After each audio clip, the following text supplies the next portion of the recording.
Welcome, everybody, to another episode of Angel Road Outdoors, the podcast. This is episode 34, and I'm your host, Brett. I am joined today with a special guest, my second in-studio guest in a row, and I'm pretty excited about that. I have the owner of Maniac Outdoors, Harry Howland. How you doing? Good. How you doing there, Brett? Good, man. Thanks for driving out today. No problem. Glad to be here. Did I say your last name correctly? Howland. Yes, you did. Is there any relation to the trailer magnate that has a shop in Clarkston? My bank account says no. Yeah, I forgot to ask you this until just now. There's a Howland's trailer in downtown Clarkston. Or not downtown, but like yeah, no, I wish it was me, but no, it's not. So I learned of Maniac Outdoors, obviously, like most people learn of things today through Instagram. And I don't remember exactly when it was or how, but we are both obviously based in Michigan. And Harry is working with a couple of other people that have been on the show before, Zach Johns and Cody Kelly, right? Yes, correct. Yeah, they are on my pro staff. And that's awesome. And they actually, you guys kind of were talking about maybe certain podcasts to come on to, and we touch base, and Here we are. Yeah. That's you've had them on there, and they told me definitely reach out to you and stuff, and especially being Michigan based. I always try to promote and push our Michigan based companies and podcasts and the whole nine yards. So I'm here today. Love it. Yeah, we were just kind of talking about how everybody sort of talks to the same 10 people, and how much I love listening to the same 10 people, but I wanted to try and get, and a lot of people do this, try to get a lot of our Michigan people in here. I think it's amazing what people in Michigan are doing. Michigan has a very rich deer hunting culture, and if there's so many people that are doing really great things, why not talk to those people, see what we're up to here? Yeah, exactly. I mean, with Michigan based, you can go, the amount of hunters we have and the opportunities we have here in our state, for the three months we have our deer season, the quality can be here, and there's so many good people in the industry that actually live in Michigan, and some great companies here as well. Absolutely. Why don't you take as much time as you want and kind of introduce yourself, introduce the company, talk about who you are as a person, who you are as a hunter, maybe your hunting background, and then we'll kind of get into the nitty gritty and like the company and maybe some detail stuff. Yeah, I've been pretty much a Michigander for my whole life. I was an Army brat for a little while, born and raised down in Fort Gordon, Georgia.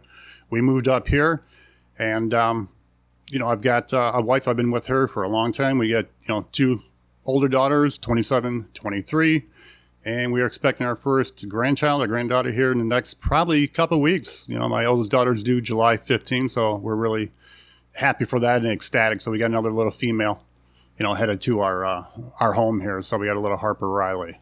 So we're ecstatic about that. As far as the Maniac Outdoors starting it up, I started about 5 years ago, and it was more of a side hobby. I had just a Mylar bag, slapped a label on it. And I've been in the hunting industry, I guess, for a long time, probably about 28 years on and off doing stuff. I've done stuff for Primos and Lacrosse Danner Boots and Savage and Hoa, and a slew of companies, Romo Zonix. And I noticed in the industry, the mineral supplement and attractant company is more just everybody's based upon just off of an attractant. There is no science behind it. There might be one or two other companies out there that actually wants to create an overall healthier deer herd, not just an attractant. So I have bad insomnia. So, I'd wake up, 1, 2 o'clock in the morning, even when I was working full time. I'm retired now as a plumber for the last year and a half.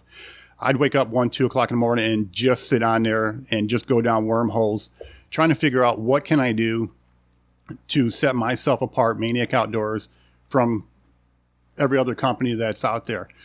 I wanted something different.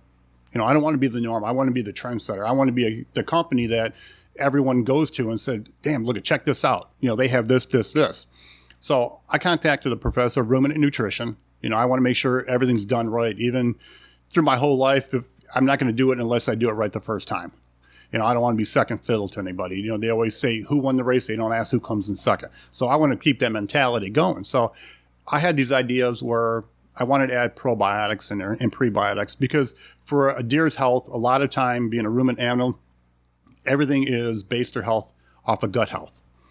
So we added probiotics, prebiotics to our mix. We have a unique conditioner that is almost like creatine, for people who work out. It gets into their bloodstream faster, their muscle mass, so it doesn't get wasted, so when they urinate and so forth, so it stays into their body. And there's an ingredient we've been using from day one for the last 5 years that has been shown to actually help eliminate chronic waste and disease prions in the soil. I'm one of the first, if not the first, that added this ingredient to the mix. I looked up everything, can't find anything. But we also have an essential oil that we added to our mix. The cattle industry has been using this essential oil for a while. It's proven through cattle industry. Of course, there's no scientific on the deer herd that it does repel about 56 to 57% of flies on the cattle. Reason being is this essential oil gets into their body, their bloodstream, and the flies and midges doesn't stay on there. So that does help with EHD. But again, we do it right here. Our products, we have, an MDARD, which is our Michigan Department of Agricultural Rural Development.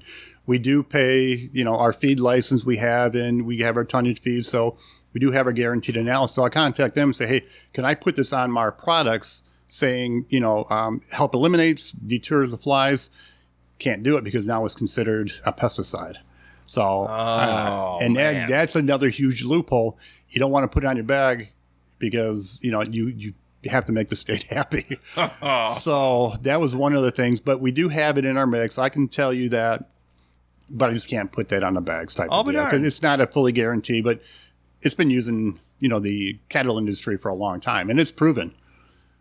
So once we started doing that, we started picking up a little bit of steam, and then we had our bags digitally printed, manufactured. And then we're in about 24 stores here in Michigan, and we're in a couple out of state. And I'm in talks with one of the largest rep groups right now that is in the country and possibly taking our products to the next level. Nice. What other states are you in? We are in a couple in Ohio. We are in Gearhead Archery, which is in Wisconsin, and then everything here in Michigan. And then we do a lot of online sales as well. So we're trying to branch out. And like I said, the first roughly 4 years was more of a hobby. Yeah. Little shits and giggles, making a few bucks here and there. But it started picking up steam, doing podcasts. We've been in Deer and Deer Hunting Magazine twice. I helped a gentleman last year. Basically, we talked about mock scrapes. And we have a synthetic deer urine product too. So we were talking about building mock scrapes, from the summer all the way through what products to use, where to hang it, how to hang it type of deal.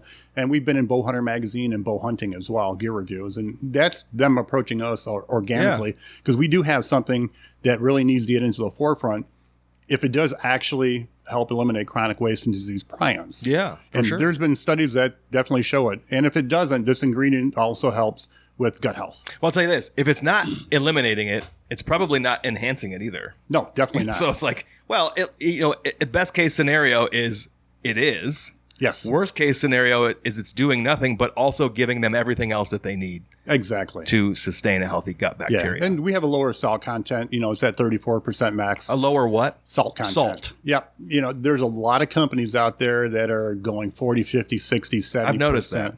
The thing is, they do need salt intake. It does balance their system. But the higher the salt level, once you get over 35, 36%, basically that's a filler. That is your cheapest ingredient you can add. You start adding the calcium, the phosphorus. All ratios have to be correct. There's a lot of companies out there that are promoting their products. I'm not knocking anybody that wants to start their business, but don't push or promote it that, hey, you're going to grow a huge deer. It's healthy for the deer when you got 65, 70% salt product on it, and you have like 3% and 2% like calcium and phosphorus. Those have to be a 2 to 2.5:1 ratio. And then, you have the other, micro, macro ingredients in there, but, they're trying to, push and promote their product that, hey, you can grow these huge deer.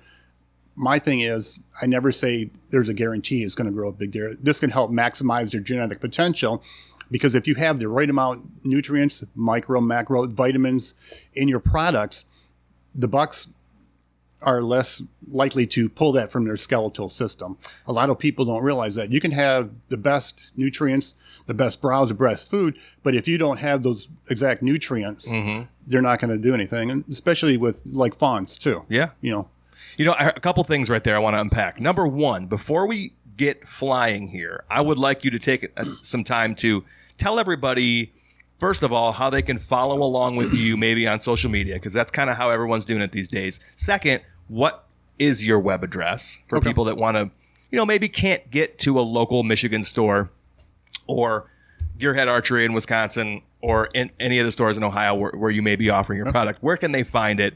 And then I want to touch on something else. Sure. Yeah, you can reach us all through our Facebook, Instagram, TikTok. We're starting to build stuff up. It is real simple. It's Maniac Outdoors with an S. And our website is www.maniacoutdoors.com. As far as here is Michigan, we are in like Frank's Great Outdoors, Northwoods, Jay's, Shoepox, Knutson's, our synthetic gear products over our DNR Sports. There's RJC's in Lapeer, Brown's Do It Center in Goodrich. I mean, we're in quite a few stores. I have a website guide that's going to start pretty much starting to do a facelift, and we're going to have all our dealers on there too. And they can hop online and order the product, you know, as well. And it's $22.99. That does include free shipping. So that's rolled in. Awesome. So comparatively to a lot of products, you know, that I see on the web, you know, our pricing is really good for exactly what we offer. And we offer, there's no fillers, you know, in our products as well. Right. So thank you for doing that. 'Cause I think it's, what happens is we get all excited and we start flying, and then we forget. Yeah, exactly. we forget to flag where to find people. And so a couple things I wanted to unpack on what you just said, because there was a lot of information. Number one, I was just driving back from Ohio yesterday. I was listening to a show. I was listening to the Working Class Bow Hunter. Oh, yeah. They were talking to the Boone and Crockett measurer, Bucky. And they were talking about how, you know, a healthy deer does not grow record book trophy antlers. Like a healthy animal is not going to grow. They're going to struggle. That's going to be the last place they throw their energy or their nutrients to those antlers. And so keeping that in mind as you seek out places to hunt, if that's what you're looking for, if you're looking for the trophy whitetail, trophy elk, trophy whatever, looking for a biodiverse habitat for that animal to be healthy. And if it's not available and it's legal, supplementation, like you're just talking about, all these incredible things that you can offer these animals for us. I love this gut health talk, not just for human beings, but for animals as well. Exactly. And then, so I just wanted to flag that because I was just listening to it yesterday, and you were just talking about all this stuff about how important it is for their gut health, for the overall health of mammals in general. Yes. And then the other thing I wanted to ask you is, do you think that the society that we live in today, with super fast or super short attention spans, want instant gratification, that's the main culprit in other companies' ability to just use these buzzwords in big bold print on their labels, when in fact their product is full of filler? Yeah, it's because people just want those quick buzzwords, like that's the solution to my problem right there, because I can see it in a huge word on that label. Yeah, and they can slap up a Boone and Crockett picture on their deer. It's all about the eye candy. I never thought about that. Yeah. Even on our bags, I mean, we have a listing on there of our key ingredients. They're not doing it. And there's some companies that don't even have a guaranteed analysis. You know, for shits and giggles, I'll just say, hey, can I see your guaranteed analysis? I'm not going to knock them out. Never knock anybody's product for what they're trying. I'm not going to, blast any companies. But looking at the guaranteed analysis, it's like, why are you telling people, this is healthy for your deer herd? You're going to, have, I had one customer, call me up. And I answer my phone, and I'm 24/7. This is my full-time thing and job now. And I love doing what I do. I love educating people on providing a healthier deer herd. And this gentleman called me up. He was like, hey, should I have a minute of your time? I said, yeah, sure. I'm, free. Any questions? What do you have? He's like, well, can you guarantee me that my buck will grow 40 to 50 inches a year? I was like, there's no way, unless no way, man. It is a farm-raised deer, low pressure. And, you're raising those 300, 350 inch fenced in deer. I said, there's no way that a deer is going to take huge jumps. He's like, well, I have 3-year-old deer that are all 180 inch plus. I said, there's no way. I said, if you can keep on using what you're using, stick with it. Yeah. I can't offer that. And if there's some kind of a magic elixir that can grow my deer, especially here in Michigan, Yeah. you know, the brown is down. You don't get to that age structure. If I can shoot a 2-year-old that's 150 inch, then so be it. So he couldn't do it. I said, hey, you know, I appreciate, you know, calling like that. If something changed, and get a hold of me. But like I said, it's all about eye appeal, the quick click, you know, on like, hey, you know, you buy this real quick and guaranteed that. And the thing is with minerals and supplements, you have to run them 24/7, you know, 365. It's like, you know, if you work out, I take a multivitamin, you know, I'm starting to get old here. I'll be 57 this year. So, you know, my ass has to take multivitamins. And the reason being is because that stays in your system all year. And I try to tell people, you keep a free range mineral supplement going all year. They're not going to hammer it like they will during early spring into summer and then teetering into late summer, early fall. They're going to hit it every now and then, but you're offering that to help. Yeah. So that is one thing where it's always a misnomer where people want to buy the product and have a quick fix on growing their deer herd. I said this takes over time, and you can talk to some of the biggest names out there who are deer nutritionists, you know, Dr. James Kroll and so forth. You know, I even sent my product down to him and Larry Wyson, and I had him take a look at my mix, and they gave me a thumbs up. So to kind of get credited with those guys who are well respected in the industry is awesome. And can you tell me a little bit about this guaranteed analysis? Like you said, I will call somebody and say, can you give me this guaranteed analysis? What does that mean and where does it come from? Yeah, that's through the state of Michigan. Okay. Or through any state that you sell your products in. So each state would have an individual analysis form for wherever the product is being sold. Correct. Yeah, on the back of the bag, you have to have a feed license. I don't care whether you're in Iowa, Illinois, Ohio. By law and by state regulations, you have to have a feed license because, you know, you're handling and mixing feed. So they don't want to know cross-contamination. They want to know who the manufacturer is, whether you're a distributor or the wholesaler type of deal. So the guaranteed analysis is on the back. It basically breaks down not everything, but it breaks down a good percentage of what you have in there. You know, your salt content, whether, you know, it's the minimum to the max, the calcium, phosphorus, zinc, manganese, copper. They'll have a percentage on the bags. Yeah. So you have to have that on there to sell. There's a lot of companies that I know of here in Michigan and all over the place that don't do that. I can think of a couple. I've used a couple. See? Yeah. If you say, hey, send me the guaranteed analysis, or you buy the bag, you turn around, there isn't any. You know they're not state regulated. Who does that? That's through the state of Michigan. So you have to send your product to the state of Michigan, and they will return to you the analysis, which then you can put on your bag. Is that right? Whoever does the mixing, the grain elevators, you know, the elevators, the wholesalers type of deal. Whoever's mixing your blend, they would give you a guaranteed analysis. In turn, you have to have that, and basically the back of your bag or the labeling, wherever it is, you have to send that off to your state feed license. Got it. They'll take a look at it. They'll critique it, say, hey, you can't do this, you can't do that. You have to switch it up. Okay. And then you get your feed license to you. So the state of Michigan or whatever state we're talking about, they're not independently auditing you per se. They would independently audit your mixing company to ensure that they are doing what's supposed to be done. They're pretty much governing.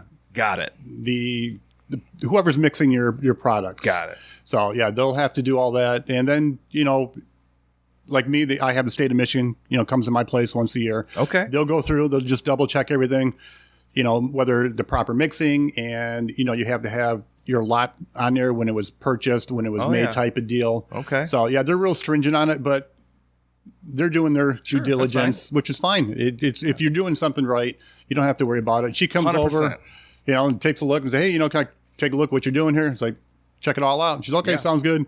Signs off. Have a good day. See you next year. Yep. So, which I'm happy with. Absolutely. Again, you hit it on the head. If you're not doing anything wrong, you have nothing to hide. Exactly. So you might as well invite them in, share with them what you're excited about, because you're doing the right thing, and then everything's good. That's really cool. Yeah. I didn't know. So I have looked. So we have a hobby farm.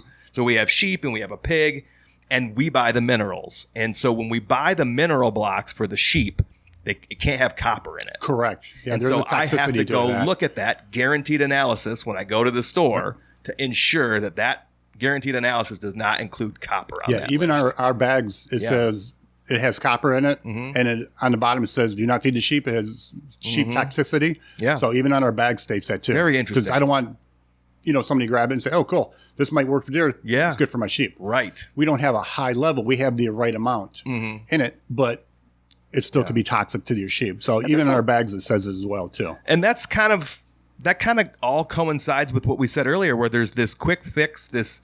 People aren't doing their due diligence on what is okay to feed animals and what's not okay. You said that what did you say? A ruminant biologist? Is that what you said? Yeah, I had a professor of ruminant biology. So you had a ruminant biologist do research on things, and it's in the world of the internet. There's no reason that somebody couldn't get on the internet and do just a absolute bare minimum of research before you make a decision on something. So I don't know, that quick fix, the big buck picture, that really blew me away that I didn't think about that. You put a 180 on a sticker and everyone's like, that's it. That's the one I'm buying right there. Yeah, I mean, that's why I love trying to do these podcasts and doing everything we can, through our social media platforms it's not a quick fix, these minerals. No. It takes years, and a lot of people don't know about fetal programming. Your doe is the one who's going to produce the next big buck. So if you are giving these does right now, I've got pictures of does. I got customers sending me in pro staff, like Zach and Cody. They've got does with fawns on mineral sites right now. Yeah. So it's all about fetal programming. That doe, if she's taking in the right amount of minerals, vitamins, it's like a pregnant lady taking prenatals. Yeah. It's the same thing. Yes. That's for her and for the baby as well. So if you're doing the fetal programming with the does, your fawns are more likely survival rate. They're going to grow up bigger and stronger, and they're going to have all that nutrients and the right amount of vitamins and minerals already in their system. So they have a huge jump start for somebody who isn't. So, but that buck, that fawn buck, that button buck could actually take 3, 4, 5, 6 years to actually mature.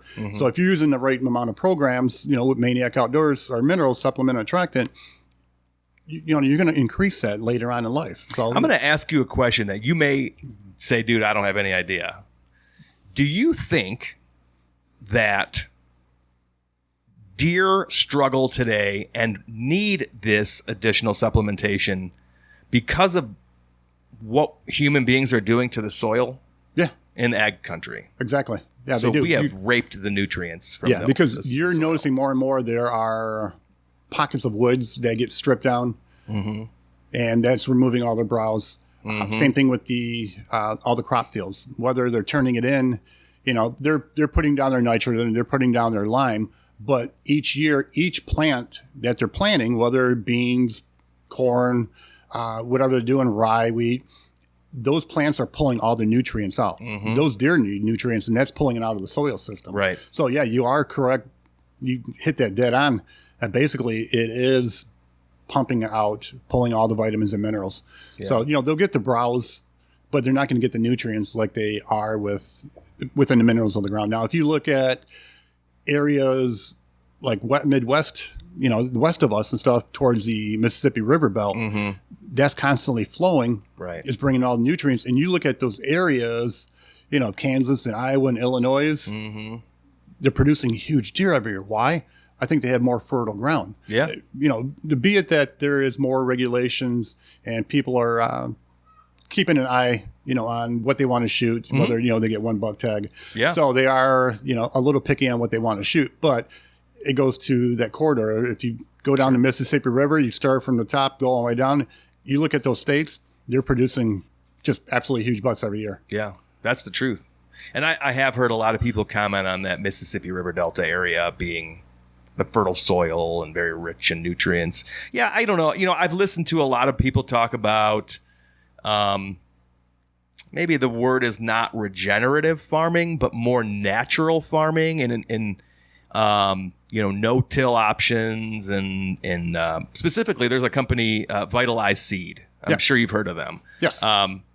Al, who does a lot of their podcasts, is incredibly knowledgeable. The same way you are. Like when I'm watching you, it's all in there, and it's like You Oh, know it's a where hot it's mess at, up here and sometimes, man. well, you have a good job. You do a good job of getting it out and putting it out there because it's fascinating to me. So, but listening to the whole theory about what we're taking out of the soil and what based on the native browse and what you put back, what you could realistically plant back, which would then give back to the soil, which would then be taken from the soil, which would then nourish the browse, which would then nourish the mammals and then everything else, Exactly. the berries and the birds and the rodents that are living there. Like we are all intertwined. Yes, we are. And what we have done historically to crops and the earth, especially in ag country, where even though the bucks seem to grow big in ag country, we are really doing a lot of damage to the soil.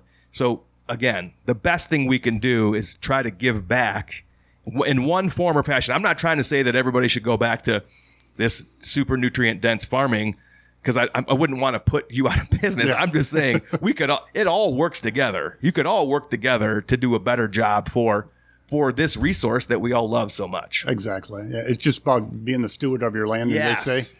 You have to give back twice of what you take one time.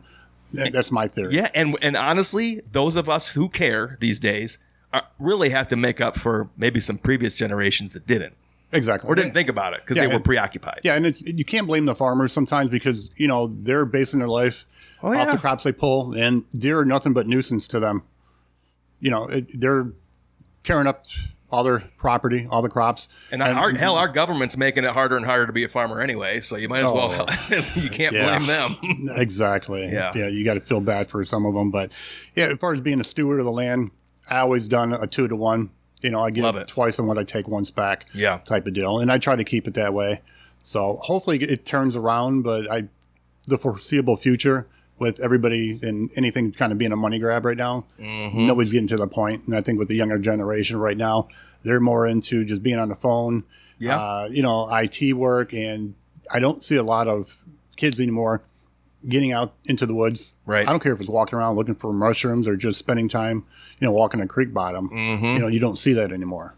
So, which is a damn shame. It is, and we say this all the time in my own house. Why the hell will these kids not go outside? Yeah. Yeah. I mean, like I said, when I was a kid, you couldn't get us to get in the house. Yeah. We would be out all day long from first time we wake up, grab a bowl of cereal, Yeah. Run in the house maybe for lunch and dinner real quick. And then you're back out all day, all night. It's a double-edged sword because I love that we have a home that my children feel safe in and love to be in. But damn it, go outside for a little bit. Please give me some peace and quiet. Let your mother and I have a conversation uninterrupted. Exactly. Yeah, I'm with you. So I don't want to bash. I'm not going to bash anybody that creates a comparable product to you. Okay. Because that's not what I'm here to do. But I lived in Florida from 2004 to 2017. Hunting rarely crossed my mind. Got it. When I moved back home, my closest friends were hunting very heavily, and I got right back into it, and I became very passionate about it. In 2017 and in 2018, Michigan had full baiting at the time. Whatever you want to do, we had corn feeders on tripods out there, and we were using minerals and so on and so forth. And then it went away. And during that time, similar to what I mentioned previously, we were using a product that we could get at Dunham's that had the word crack in it. And so, again, that product was marketed to sort of that buzzword of crack being super addictive. And you mentioned to me previously, or maybe you mentioned it while we were recording, a lot of products are thought of as an attractant instead of a nourishment. Yes. Are you familiar with the product I'm talking about? Oh, yeah. What would that be considered? That's just an attractant. That's just an attractant. You can look at, going back to guaranteed analysis, you can turn around and look at it. I don't think it had anything on it. That's the one I thought didn't have anything, but maybe Was I'm it wrong. a bottle? No, it was a brown bag, like a brick of. Yes. You know what? And it was pretty much all white. No, it was. It looked like there were corn and maybe brown sugar in it. It looked like Oh, that you're thinking of deer cane. Yeah. Yeah. This was deer crack. Oh, I know what you're talking about now. It was in like a brown bag. Yes. And that's more of it's a high level salt on there, but it's more of a feed type of deal. Okay. Yeah, I know what you're talking about. Yeah. I wonder, what was I doing a disservice all those years because I didn't know any better? No, I mean, there was, which I know the product you're talking about now, it had some protein in it. Okay. So you're not hurting the herd, anything like that. It had minimal corn. Whole corn, you really have to watch where you bait. Yeah. If you use too much corn and deer aren't used to it, there is what they can get is called acidosis. And basically it's pretty much upset stomach diarrhea for deer. And it upsets their stomach real bad. So it's basically constant watery stool diarrhea type of deal. And it takes forever for them to kind of get healthy. So in overabundance, because it's too much carbs, they can't consume. Okay. So even with your protein that you're dealing with, we're coming out, we have a product called Roasted Rack Attack. It's a feed attractant. We don't really push it a lot, but we should, because it's a feed attractant and it has the right amount of protein. Anything over 16% protein, deer really don't digest any more than that. So you have to have the right amount of, protein as well. Yeah. But if you have too much corn, that creates acidosis, which is bad for deer. Okay. Interesting. I just wanted to make myself feel better about all those bags. I would go to frickin' Dunham's and load up one of those like hand carts. Oh yeah. Those baskets as high as I could get with those bricks of deer crack. We had done all that stuff at the time. And I will say, some of those established stumps are still getting hit today. Oh, I believe it. Years and years and years later. Anyway. Yeah, because you get that stuff leaches right into the stump. That's why I tell them, most of my customers, almost everybody uses our product. If you can find a rotted out stump, a lot of people just rake it in the dirt. But if you can find a rotted out stump, pour it on top of there, and eventually it leaches in there. I've got customers that their stumps are down, to almost nil.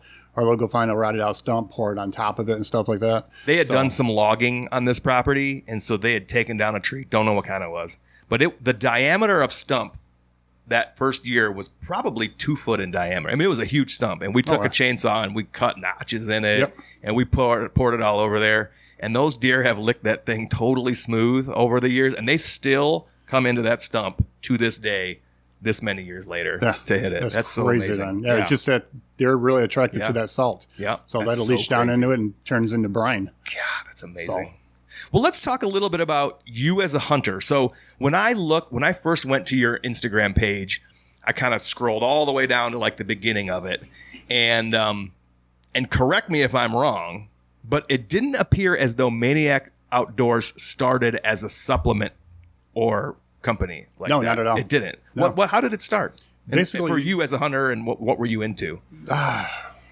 No, from the beginning, like I said, I've been doing a lot of stuff in the hunting industry for a long time. Okay. And basically, my stuff I had was more of a like the website, not per se the website, but like pretty much social media stuff. And it was just me pushing, promoting, my company products that I've worked with throughout the years. Okay. I've been on pro staffs of some really, really, really good company from, like right now it was Onyx, just locked up Scent Lock Clothing, Anderson Arms, Sightmark, Rocky Boots, and I can go on and on. A lot of great companies I work with. So it started as that. I was doing a lot of hunting, doing a lot of filming, out of state hunts. So it started snowballing into that.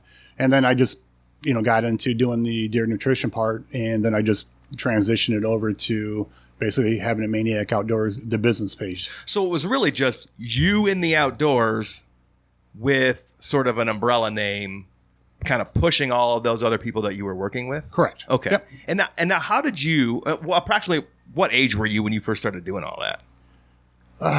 God, I'd probably say early 30s. Okay. So how did you find yourself mingling with the crowd that got you into doing all of that and working with so many different companies? Like, what was your secret sauce? I guess there isn't any secret sauce. It just got lucky. Yeah. Basically. And you seem real genuine, and I think being genuine goes a long way today. You can see through somebody who's just pushing something. Yeah, I won't use any product that doesn't work. Yeah. I believe in the products. It really changed from being a pro staff from, I'll call it, now I sound like the old guys, like back in the day, till now, because everybody can throw up a Facebook page. Oh, yeah. And then, they're the next Michael Waddell. They're the next Lee and Tiffany, which, not knocking him, go for it. But how I first got started, there's a Woods and Water show here in Imlay City, Michigan. And I was having a good sized buck. I shot a nice big 8, and it ended up being almost mid 140s. Is a clean 8-pointer. Hell of an 8-pointer. So yeah, I took commemorative bucks, and I'm walking by a booth, and it was Extreme Sense, who's based here in Michigan. Okay. They're like, man, that's a great looking buck. I said, hey, thank you. I said, hey, honestly, I used your product, your scent elimination. And it was pretty cool stuff that they had. Most scent elimination stuff is pretty much baking soda, but they had something in there was called colloidal silver. Oh yeah, so basically, we use that. Yeah, so basically, yourself, it actually enhances, it contacts it, and actually kills it. So I said, hey, I use you guys' product, it's pretty sweet. And you're like, hey, go get that score, come back. They're like, hey man, we'd love to have you on the pro staff. Huh. So, and it was 2 brothers, Jeff and Craig Staworski. I still keep in touch today. Once it got there, and then, I went to one small trade show. And again, I just started talking to some people, and it led into, me dealing with like Nikon and Savage Arms. Oh, wow. Lacrosse standard boots, Predator camouflage back in the day. So I've done a lot in the industry, and there's a lot of people I know, in the industry. And I am who I am. I don't try to put this front on somebody. Right. And it just snowballed into going to ATA shows, doing all this, and, hanging out the ATA shows, helping at the booth. And then you go, hang out with, some of the so-called country celebrities, that are out there. We were singing, Red Solo Cup with Toby Keith, at a bar and stuff. And, Jason Aldeal and Odell, all those guys. And it was just, we were just having a blast doing it. It's something I enjoy doing. You have to have your heart into something. My heart is, pushing, promoting products I believe in, because they're taking their time and their chance. Yeah. In me as well. And that's how I'm kind of keeping it with my pro staff. I don't call it a staff. I kind of call it a family. Yeah. I want to have chemistry and a click. Mm-hmm. So, and that's pretty much how, it snowballed to where it is today. What was it like when you were plumbing? Were you doing residential or commercial plumbing? Everything. Was it your own company? No, I actually worked for my in-laws for about 19 years. In the last 4 years, we moved farther north here in Michigan, and the last 2 years I was working for my in-laws. It was taking me about an hour and a half on average. And if there's any kind of inclement weather, it's 2.5, 3 hours. Yeah. So they had, an office and, a couch and the whole TV and all that 9 years. So there's quite a few times in wintertime that I'd work 8, 10 hours or whatever. Weather, roads were still, real bad. Yeah. And I would just go grab some Burger King and flop on the couch. So yeah, I've done residential, industrial, commercial. I've done high-end stuff. I've done quite a few big name people. Dan Gerlbert, owns Cleveland Cavaliers, and Matthew Stafford's house, and Tayshaun Prince, and Joe Dumars. Awesome. So the last 4 or 5 years, I was all high-end residential stuff, which was actually pretty cool seeing some of the stuff. I bet. I can imagine it's challenging when you're in somebody's crawl space, sweating a 90 on, you're sweating yourself. But in the back of your mind, all you can think about is, man, I'd really love to do Maniac Outdoors full time. Like, what did it look like trying to balance being a father, being an employee, and then having this passion on the side that you can feel is going to go somewhere? Yeah, it was definitely a balance, but my first mainstay is, my wife, my kids. So that's where everything went. Secondary would be doing the pro staff stuff. I made sure I went to both my daughter's soccer games. I went to their school events. That's my pride. That's the first thing that I want to, and take pride as a plumber too, with all my work I did. Yeah. And it just started, going, the kids started getting older, they got into high school, and then, they're college, now they're older, they're all moved out. And then it got to the point where it was just, well, maybe I can really take this to the next level. Because like I said, the first 4 years, it was pretty much of a hobby. I wasn't really pushing it as much. And then I said, well, I really have something here. Starting to get a little notoriety. We've been in, like I said, Deer and Deer Hunting Magazine twice, and Bow Hunter and Bow Hunting Magazine. And that was all organically where they approached us. And I was like, I retired as a plumber about 1.5 years ago. And I said, let's just take this to the next step and see where we're going. It's been a fun ride, pushing this.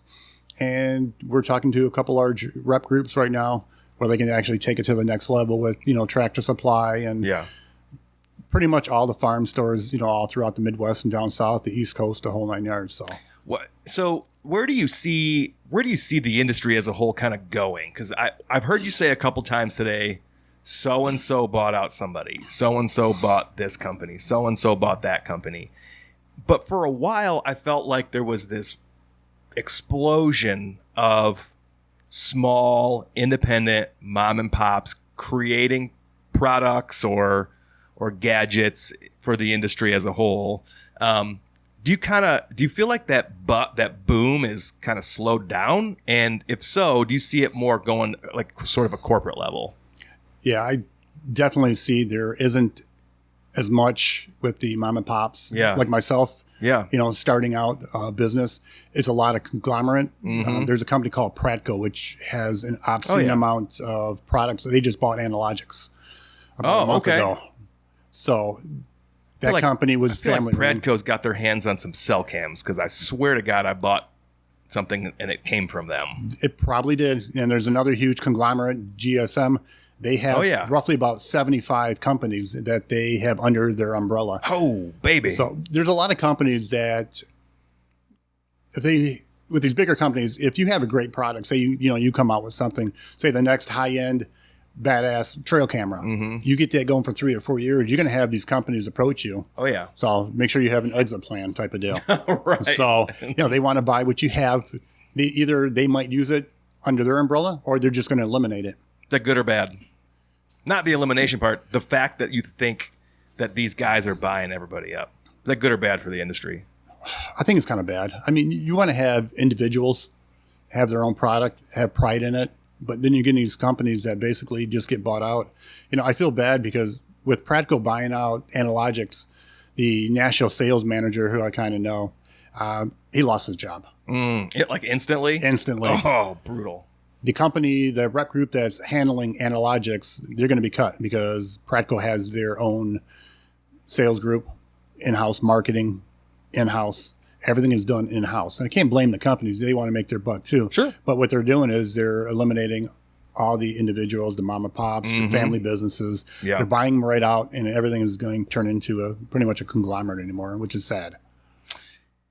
You don't have to answer this, but is that the ultimate goal for you, to sell to a larger company?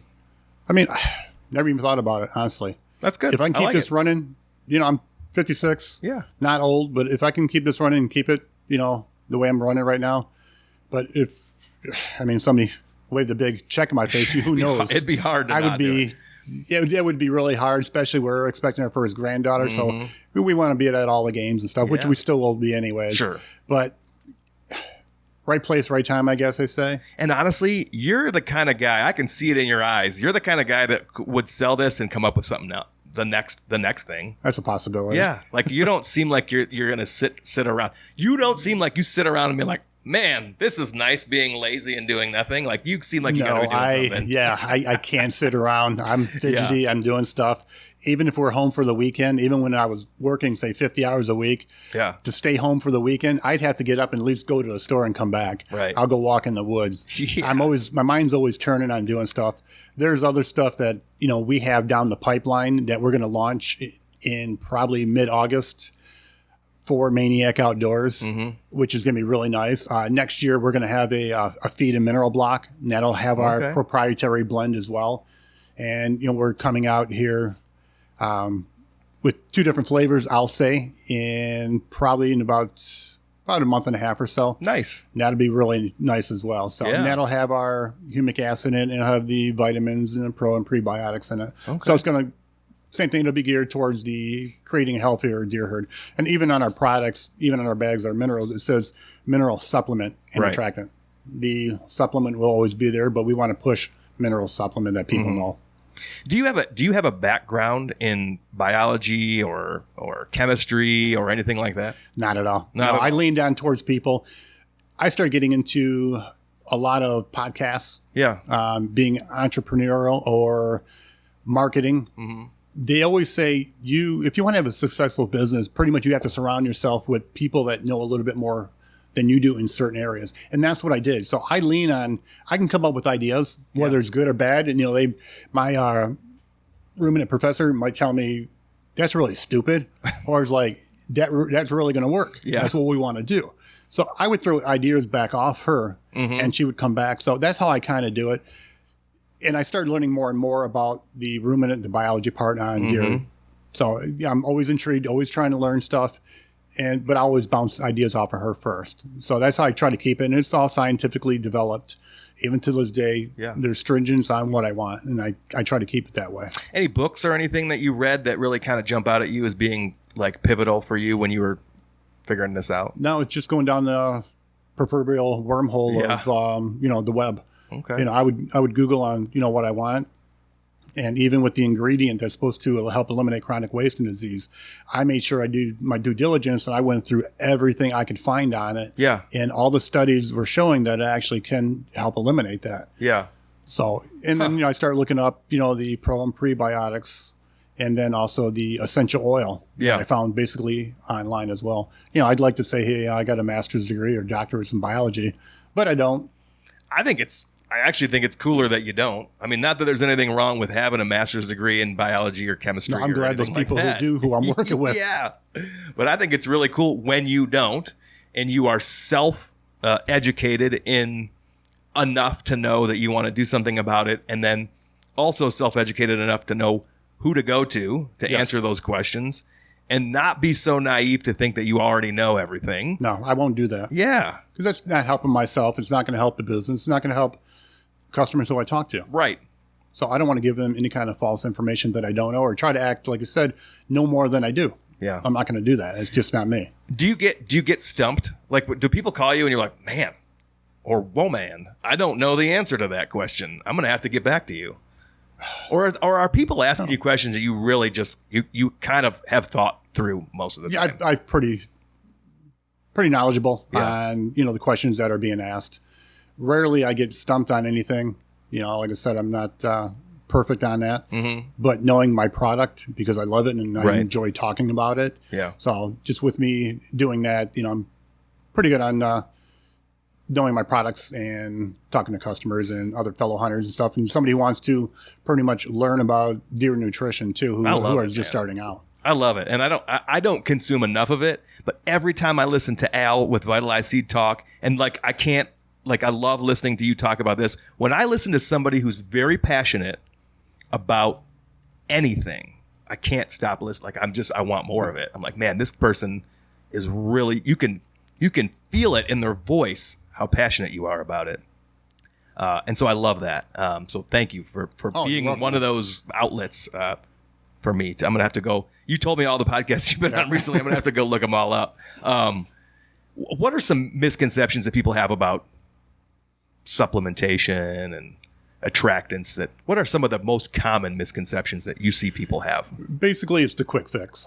Okay. We're going to use this for 2 or 3 months. My deer herd is going to take it in, especially my bucks, and they're going to pack on all these pounds and they're going to pack on all these inches. It doesn't work that way. It takes time. Same thing with, somebody trying to work out physically for themselves. Yeah. You don't get a quick fix by, popping some creatine, popping the pro and prebiotics type of deal, bumping up your protein intake. Eating one salad. Yeah, even eating a salad. Hey, I look healthier today. I ate that salad with, light dressing on it. It doesn't work that way. It's a process, and people need to know about that. Again, going back to all these other companies that basically say, hey, use my products, your deer are going to explode. It does not work that way. I love that you said that, you're building, and please help me here, the doe and the fawn. How did you articulate that? Creating a fetal programming. Fetal programming. I'm going to write that down. So I love that you talked about creating the fetal programming, because realistically, people need to understand that you can buy these products today and you can start to implement them on a routine basis.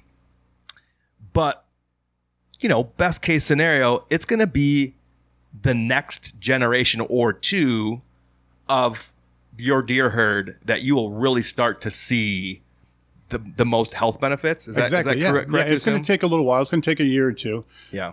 And you'll start noticing body weight. Yeah.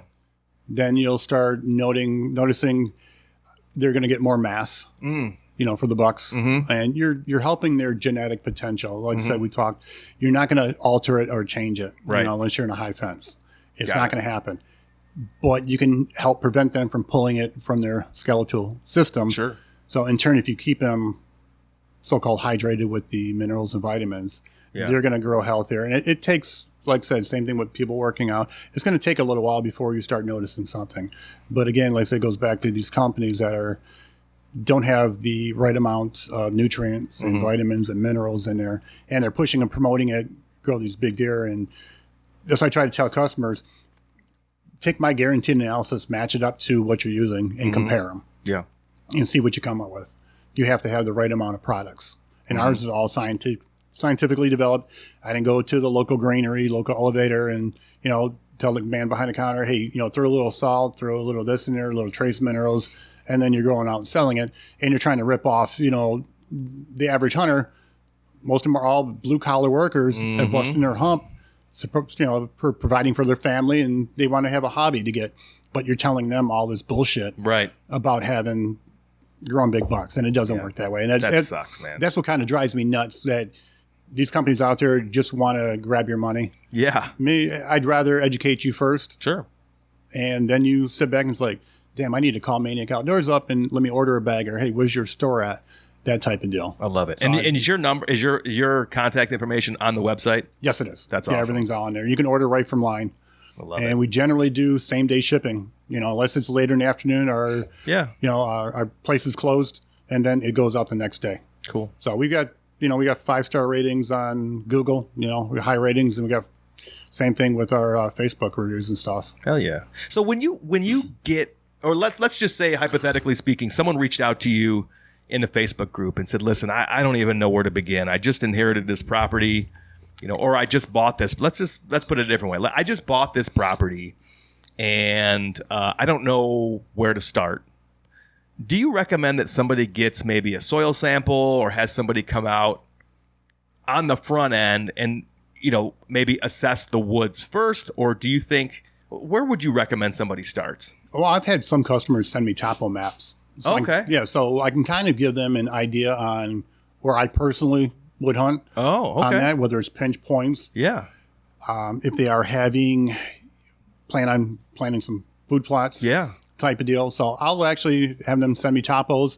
I'll look at it. I'll pull up my computer and we'll talk on the phone. Tell them, hey, this is where I would want. What does your deer herd look like? Do you have a water source close by? Yeah. Preferably, you always want to try to run minerals near like a water source. How near? I mean, it could be 100, 200 yards type of deal. It doesn't have to be right on it, right next to it type of deal. Okay. Interesting. And so, we'll talk on the phone and we'll kind of plan a strategic attack for them to, get the minerals down, run some mineral sites and stuff.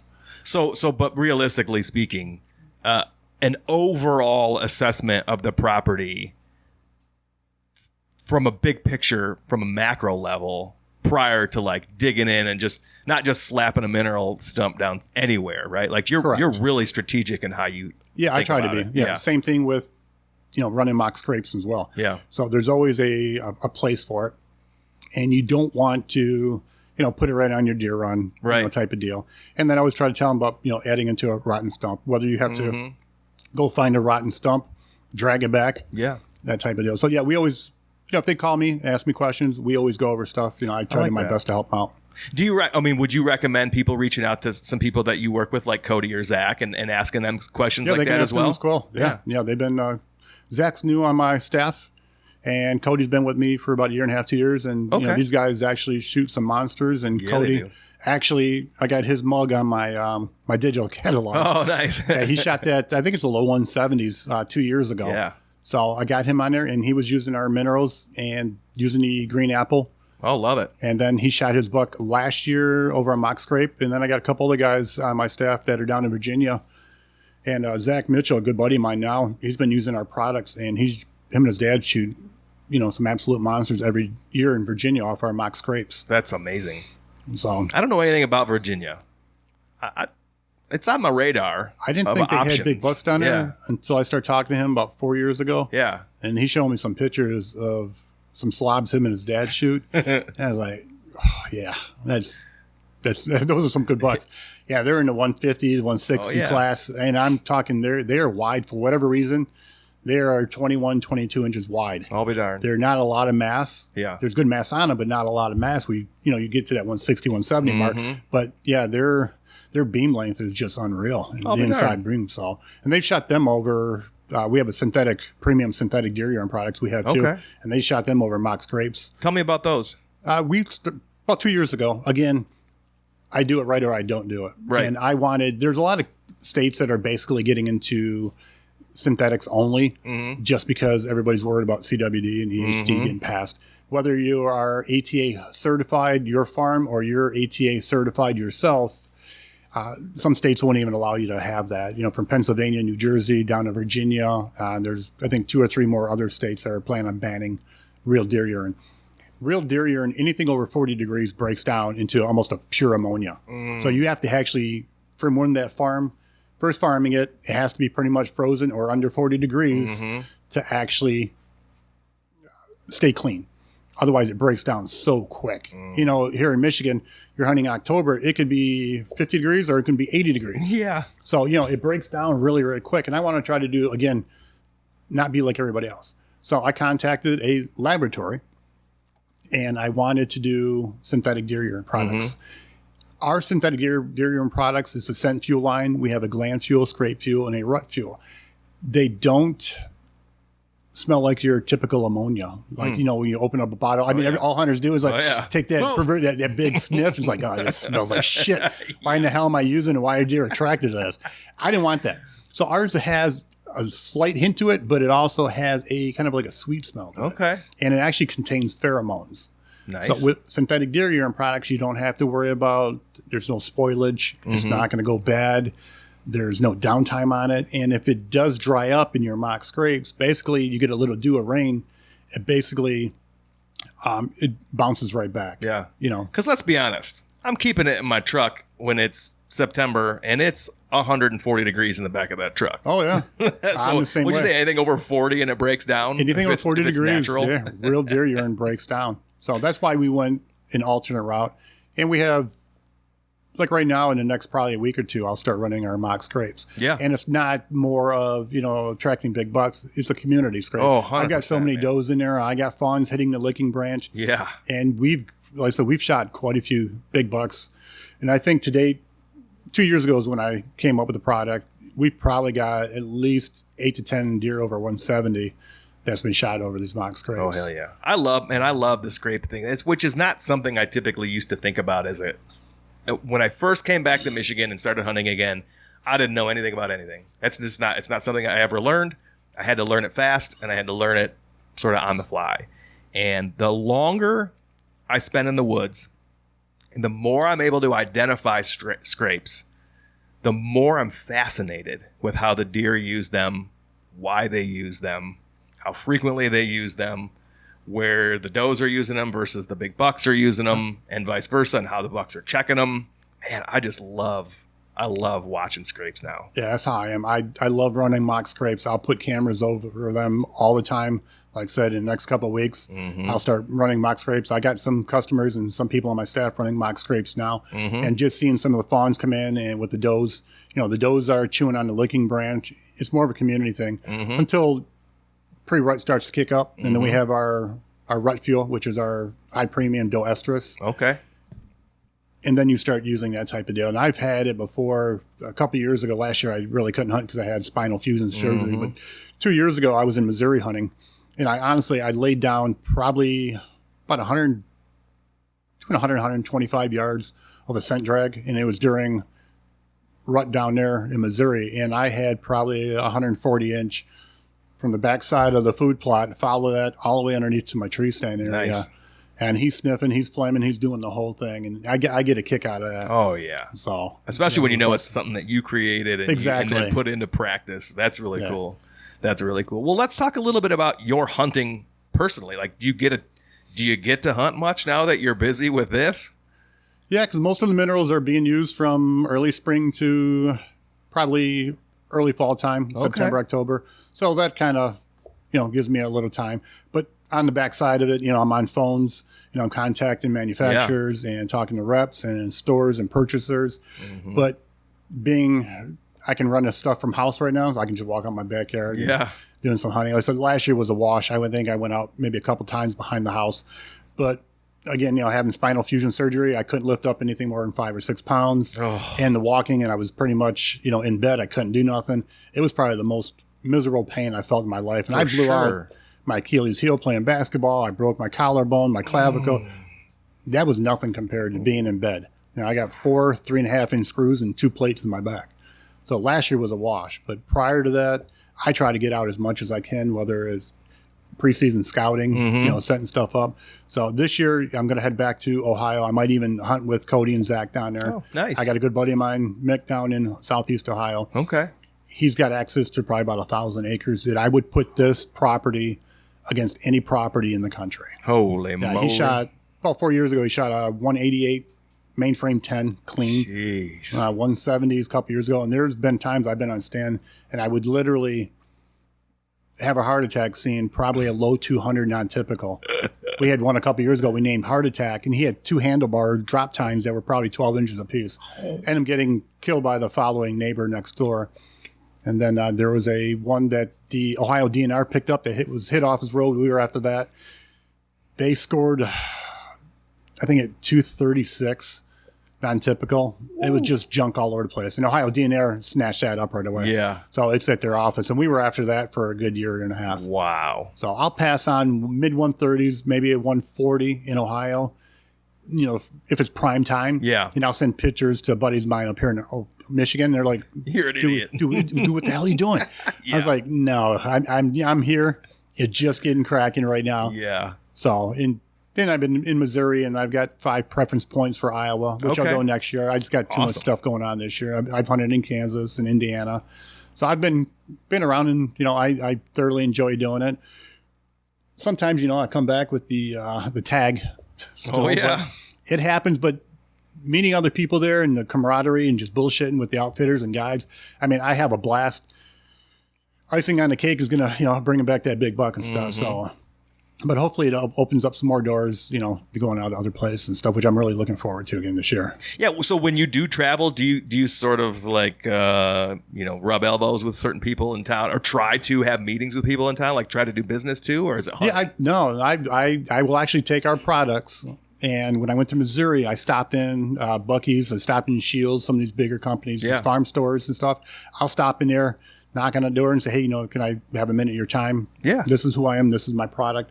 And as soon as they see the packaging, and we talked about before, the packaging really stands out. But I said, "Hey, you got to check this out. Here's all our key points." Yeah. As well. And as soon as they do that, they want the product. Yeah. Okay. So, but good. I'm always knocking on the door. I'm the salesman as well. So, and I have a blast doing it. Again, I like educating people on our product. Oh, I can tell. Yeah, I don't try to push it. If you're not interested, you're not interested. But I'm not going to, the old, back in the day, the elixirs that they had, hey, you drink this, cures cancer, it cures ED, the whole 9 yards. Stuff doesn't work, Yeah. But I'm not going to do that to anybody, because being a hard worker myself, being a blue collar guy, I don't do that to people. I just can't. It's just not me. So when you think about, totally changing subjects here, but not. So like the recent surge in trail camera bans, the various states that don't allow miscellaneous baiting and mineral attractants. Does that concern you, with the government kind of digging in and poking their fingers around? Honestly, not really. Being here, state of Michigan, I can't even use our own products. Yeah. But talking to the purchasers, they sell more now than actually they did prior to the ban.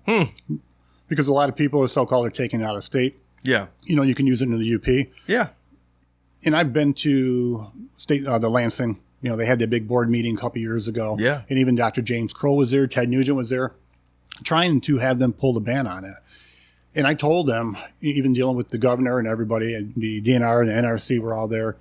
And I said, even if you don't allow safe foods, your baiting anymore, your corn and carrots, what everybody, was using. They still sell it on the side of the roads to this day. You're damn right they do, more than ever. Yeah, and they sell. Yeah, exactly. They sell more. I said, even if you don't allow that, allow a mineral supplement attractant, because if they're healthier, they're less susceptible to chronic wasting disease, EHD, the whole 9 yards. Mm-hmm. And they didn't want to hear nothing about it. And they slapped a ban on it. And then the governor, she vetoed it when it came back up a couple years ago. And you got Dr. James Crowell, who's probably the most notable deer biologist in the country, saying, hey, they don't contact it through this. CWD's been around for 60 years. And it's going to be forever. They're going to nose-to-nose contact because they are social animals. Yeah. And, you're not going to beat it. And here's what gets me. They cannot possibly be so naive. I mean, I know they can turn a blind eye strategically. Correct. They can't be so naive to think that people are not still baiting and using minerals in the state of Michigan. Yeah, okay? they know it. And you're going to slap a fine, and they're talking about coming up an idea where, if you want to bait, it's a $20 permit you want to get type of deal. So if they can acknowledge that, because they're letting the sales go on at the gas stations. They're letting the sales go on, okay? Again, I'm fine with it. If they can acknowledge that, they must also acknowledge that there has not been a rise in CWD in this state since they banned it. Correct. So explain that. I wish I could tell you. No, not you. I'm saying that. That's what I would say to you. I go, that. Explain it. Explain the fact that you've banned it. You're allowing it to continue to go on. Because I have 80 acres up there that I hunt, and every single neighbor that butts up to me baits. I've seen it. Exactly. I can see it from my fence line. Oh, yeah. So if everybody's baiting, but CWD's not going on, why is the ban remaining in place? And they'll never be able to answer you with a cogent argument. No, and they won't. And there isn't one. No, and deer hunting, per se, hunters and license had taken a huge decline. Yeah. Just because of the fact. I've never baited. Yeah. It's just not my thing. I don't shoot, a good deer over it. If somebody wants to bait, it's legal. Have at it. More power to you. I don't care. And that's something that I thought about bringing up today, but I wasn't sure I was going to. Again, our mineral sites were established and maintained today, and they don't get refreshed. When we baited, we didn't see big bucks coming into these stupid corn feeders that went off and scared the shit out of everything in a 1 square mile. We've seen more bucks on that property with no supplemental feed in years. Yep. Way more bucks. And so again, I think there's an argument to be made for let it happen all the way up till the seasons begin. Like if you don't want people to do it to lure the deers into their imminent demise, like, okay, I get it. Like that's a fine argument, but you should be able to nourish the animals properly. Because like you said, you can overcorn something and it's not good for them. Exactly. They get acidosis, whatever. I get that. Okay, let's not do that. But let's allow the supplemental mineral sites or feeding all the way up to season and then ban it. Okay, if that's what you want to call it. So that you're not luring the deer in to shoot it. Like you said, we don't bait either because it wasn't benefiting us. No, it wasn't. When I first started getting into hunting, I was probably early 20s or something. We all put the same thing. Mm-hmm. And I would see nothing but, does, fawns, maybe a spike, maybe a little basket 6, but you would never see the bigger bucks. No. Never. Until I quit baiting. And I started hunting pinch points, creek bottoms type of deal. Scrapes. And that's when I was seeing the bigger deer. And that's when I started shooting more of my book bucks. Mm-hmm. Was doing that. And again, they're switching off not being able to use baiting, but so many food plots are now. You can use small little micro food plots, whether it's the size of your studio here. Yeah. People are putting out micro food plots. I'd put a couple back where I'm at. Yeah. So you tell me they're not nose to nose in that? No, I guess not. Right? Exactly. Then that apple tree, that branch, that licking branch that we just talked about, that they naturally did for hundreds and for centuries. Yeah, behind my house, probably about 40 yards behind my house, I literally have 4 apple trees, 2 pear trees. And when they start producing, I have no problem seeing, 10 to 12 deer out there all the time. Yep. And that doe doesn't just take one apple and eat the whole thing and not drop anything. No, exactly. And they're not, keeping that 6 foot distance either. Yeah. So. But yeah, it's just funny. What a world we live in. Yeah, it's the way how Michigan government is right now. Yeah. It just drives me. It baffles me on the thought process on what they're actually thinking on doing and stuff. So, do you go to meetings periodically when they have I've been to a couple meetings before. Yeah. Do you think it's worth somebody going? Like people who are passionate about the state, the resource, the movement of change. Do you think it's something that they actually have a pretty benefit? Good turnout of hunters showing up and stuff? And like I said, last year, a couple of years ago, they had Dr. James Kroll and Ted Nugent was up here. I think we got one coming up. Late July, maybe. Yeah, I'm supposed to be there. So yeah, if it happens, I'll definitely be there. I'll voice my opinion. I have inside of me this guilt where I'm opinionated about stuff, but then I never do anything about it. Yeah, and it bothers me that I'm like that. And so I'm seriously considering going. If anybody wants to ride with me, let me know. We can go together. I think it'd be good at least for people to see what goes on. Yeah, there's a lot of behind the scenes stuff that hunters don't see, or they need to say it. And to me, I'm not just promoting it, going to these meetings because I want them to lift the ban because I can sell maybe more minerals. Right. I sell a ton of them right now. It's not that. I'm just trying to be the voice for us fellow hunters, and trying to blow away their idiocy, I should say. Sure. The way the government's being run with the DNR and the NRC. Mm-hmm. They had one guy that they were going to hire I think it was last year, that basically was against guns. How in the hell are you going to run the NRC or any other government for hunting, the outdoors, and you're against guns? You're in the state of Michigan. Yeah. I mean, honestly. That would be he got pulled off the ballot insane. real quick. Yeah. I just shake my head and say, how are they going to allow him to even run? Well, that just goes to show you who's making those decisions, how short-sighted they are. Exactly. They are so naive to what the citizens actually want. And that's why I think I should be going to these meetings. Not that I'm going to make some change, but I need to be aware of what's going on. Yeah, you can see for yourself firsthand what's going on. And then I think it'd be great for other people to go listen.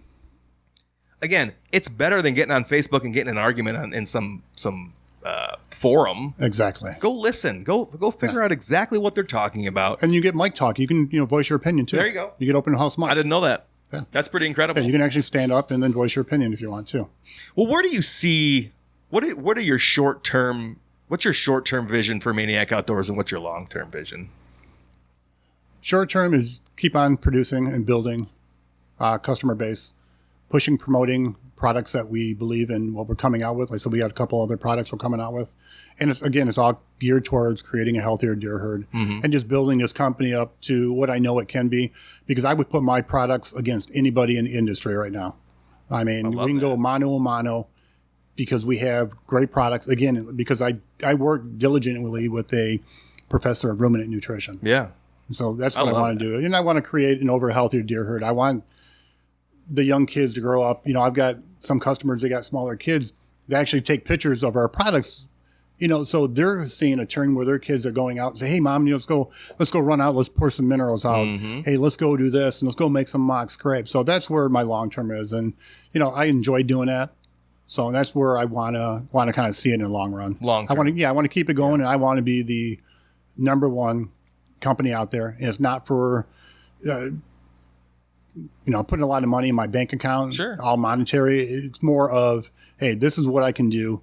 This is the right product you need to use if you want to grow the right amount of deer, be successful, create over a healthier deer herd, because you're going to grow bigger bucks by using it. I just talked last week with a guy about how incredible our deer numbers are. We have such an incredible deer herd in the state of Michigan, insane. Especially down here in the southern part of the Lower Peninsula. And so ensuring that natural resource is available and healthy for my kids, for your grandkids, for my grandkids. Right. Hell, I'm in my mid-40s. You're in your mid-50s. Yeah. Like, we don't have that much hunting left. And so if we can enjoy the hunting that we're doing, the resource that we have been gifted, and then making sure that it lasts for generations to come, is really what it's all about. Yeah, and I would love it. Like I said, I'm expecting our first grandchild, little granddaughter here in a couple of years. And she's like, hey, calls me Papa or Pops, whatever she wants to call me, wants to hold my hand. We can go out, and do some stuff out in the woods and make mock scrapes and so forth. And to me, that's what it's all about. It's what I get a kick out of. And especially when somebody is using our product and they have a really successful year, or their kid shoots their first deer using our products and stuff. To me, that makes it. Love it. I love it. Yep. There's nothing like it, That's why we're going to keep on rolling and doing what we're doing. I would love to have you come back another time and talk some more about maybe once these other products come out. Yeah, definitely. Maybe if you're working on something else and you want to come back on and talk about some more stuff. I really enjoyed our conversation. I learned a lot today. I made some notes. I love that I get to make notes during my podcast. Too. And I feel like we could probably go for 3 hours. Oh, yeah. Because I feel like I could talk to you about essential oils and how that works. I mean, I understand it. We use them for many things in the house, and I love it. I love that you're education focused and scientifically, you're backed by facts, correct? Not big booner pictures on just a label. So I appreciate that from you. You're welcome. And as a company. And love what you're doing. Love the fact that you're Michigan-based and you're passionate, and you're welcome here anytime, man. I appreciate it, man. Yeah, I had a blast. Again, like I said, I love doing what I do. Yeah. And it's not about all the money to me. It's about putting out a superior product where everybody is going to smile when they're done using it. And if it helps enhance their hunt, makes it a more successful hunt, that's why we're Maniac Outdoors will be the number one company here soon coming out. That's why I'm pushing and promoting, keeping going. I love it. Well, remind everybody where they can find you and the brand and the product and all that good stuff. Yeah, you can all our social media platforms under Maniac Outdoors with an S. And you can find order online at maniacoutdoors.com. And we have free shipping on everything, from our minerals, our supplements. We do have some food plot seeds and all our premium synthetic deer urine products as well, too.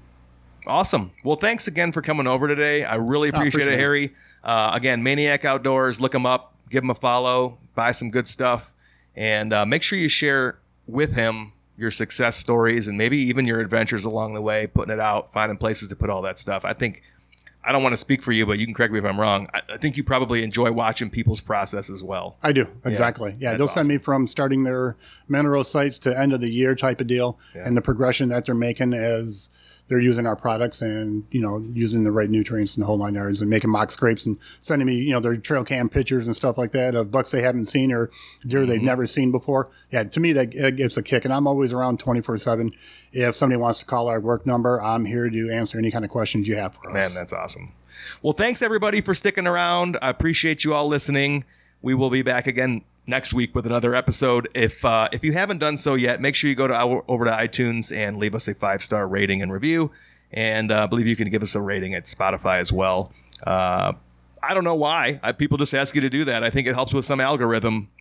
You can even call me an idiot on there. I don't care. But just go give me something, and we'll talk to y'all later.